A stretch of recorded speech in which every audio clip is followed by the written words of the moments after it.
Hello guys, এই মুহূর্তে আমাদের শেরপুরের অবস্থা খুবই খারাপ। ভয়াবহ বন্যার কারণে অনেক পুকুর পাড় তলিয়ে যাচ্ছে। আপনারা দেখতে পাচ্ছেন এই যে পানির যে অবস্থা, ঘর বাড়ি তলিয়ে যাচ্ছে, মানুষের পুকুর পাড় তলিয়ে যাচ্ছে। আপনারা দেখতেই পারতেছেন কি অবস্থা, দেখছেন এই দেখেন। হ্যাঁ, যার যার পুকুর পাড় সব তলিয়ে, মাছগুলো সব বেরিয়ে হয়ে গেছে গা। মানুষের অনেক ক্ষয়ক্ষতির সম্মুখীন হয়েছে। তা আমরা এই মুহূর্তে একজন যিনি পুকুর মাছ চাষ করেন তার মুখে আমরা কিছু কথা শুনবো যে তার কেমন ক্ষয়ক্ষতি হয়েছে। হ্যাঁ রিফাত, এই মুহূর্তে তোমার কি অবস্থা? এই মুহূর্তে তোমার পুকুরের কি অবস্থা একটু বলো। বলো রিয়াদ, তোমার পুকুরের কি খবর? হ্যাঁ বলো তো। মাছ সব গেছে গা। মাছ তোমার কেমন ক্ষয়ক্ষতি হয়েছে? ক্ষতি আমার হয়েছে, অনেক ক্ষতি হয়েছে। তো উনি বলতেছে ওনার কোলে অনেক ক্ষয়ক্ষতি হয়েছে, কিন্তু উনি সঠিকভাবে বলতে পারতেছে না আসলে মাছ কতগুলো বের হয়ে গেছে গা। কিন্তু ওনার পুকুর পাড় ভেঙে দেখছেন এই যে পানির যে একটা স্রোত, বন্যা বয়ে গেছে গা, দেখছেন? হ্যাঁ দেখছেন এই যে সব বন্যা বয়ে গেছে সব। রিফাত, তোমার কিছু বলার আছে আরো? দর্শকদের সামনে কিছু বলো। কি বলবো, কাজ করে ডাল পেটাছি না, সব গেছে মাছ। সরকারের জানাতে হবে না? হ্যাঁ জানাই দৌ, এখন আমরা কাজে ব্যস্ত, বুঝছো? এখন বলার মতো ভাষা নাই। তোমার কয় লাখ টাকার ক্ষতি হয়ে গেছে গা? অনেক, এটা হিসাব নাই। একটা ডিমান্ড বলো, 10 লাখ না 5 লাখ? হ্যাঁ রিয়াদ বলো, ক্ষতি হয়েছে কত লাখ টাকার ক্ষতি হয়েছে? 50-1 লাখ।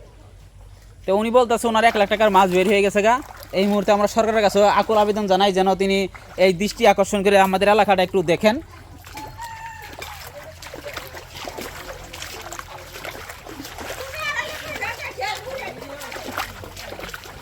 কি অবস্থা দেখছেন, বন্যা বয়ে গেছে গা, আমাদের পুকুরের মাছ সব বের হয়ে গেছে গা। এখন আমরা যাচ্ছি, দেখছেন এই যে বাড়ি ঘর সব তল হয়ে গেছে গা। এই যে দেখছেন পুকুরের ঢল, দেখছেন কি অবস্থা, দেখছেন এই যে দেখেন পানির যে স্রোত। হ্যাঁ, এখন কিন্তু বৃষ্টি নাই, তারপরে তো পানির যে একটা স্রোত দেখা যাচ্ছে, আসলে বলা যায় না। তা আমরা এখন যাব আমাদের পুকুর পাড়ে, সব মাটি। হ্যাঁ সুইদুল্লাহ ভাই, এই যে আমাদের একটা বড় ভাই পুকুর। হ্যাঁ ভাই, আপনি বলেন আপনার কেমন ক্ষতি হইতেছে? হ্যাঁ এই যে দেখছেন এই যে বাড়ি ঘর সব তলিয়ে গেছে গা, দেখছেন মানুষের যে ধান খেরের পাল্লা সব নষ্ট হয়ে গেছে গা। যে অবস্থা দেখছেন, সব বাড়ি ঘর তলিয়ে গেছে গা। গরু বাছুর কোথায় রাখবো, রাখার মতো কোনো জায়গা নাই।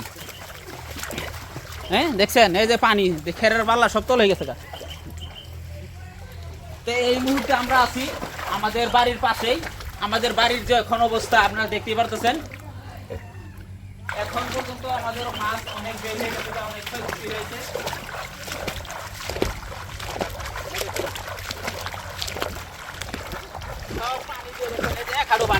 এটা কিন্তু কালকে কিন্তু একবার শুকনা ছিল, এটা ঠিক আছে, অনেক শুকনা ছিল। আপনাদের দুদিন আমি দেখাই, দেখছেন এই যে খেরের পাল্লাটা দিচ্ছে, দেখেন খেরের পাল্লাটা তলিয়ে গেছে।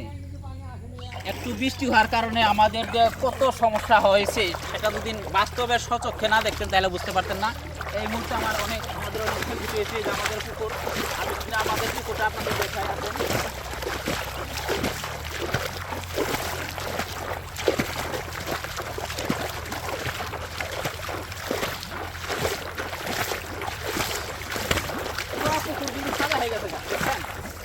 পুকুরে বাঁধ দিয়ে আটকাইতে পারতাছি না, এত পরিমাণ বাঁধ দিছি যে মাছ সব বাইরে হয়ে গেছে গা।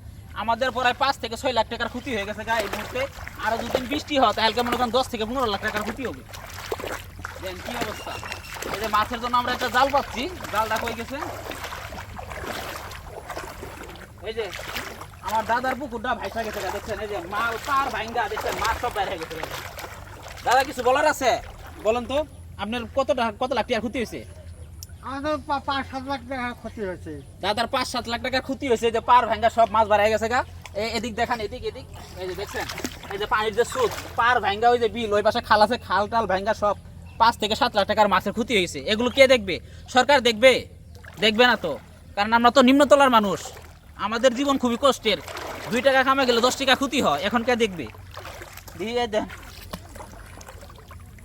জাল পাচ্ছি, দেখছেন এই জাল আমি কিছু মাছ বাচ্চা, আপনি দেখছেন মাছ বাড়ে নাই, দেখছেন এই যে জাল পাচ্ছি, মাছগুলো সব বাইরে হয়ে গেছে গা। এই মাছের গুলো ডিম দিবে, দেখেন মাছগুলো ডিম দিবে। এই তালে আমাদের বন্যায় মাছগুলো সব ভাসায় এনে গেছে গা, দেখছেন কত বড় বড় বুড়ি মাছগুলো ডিম দিবে।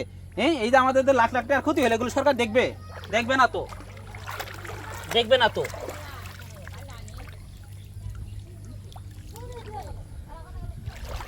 আজকে এ পর্যন্তই। পরের ভিডিওতে দেখা করার জন্য আমার পেজটা সবাই ফলো করবেন। ধন্যবাদ সবাইকে।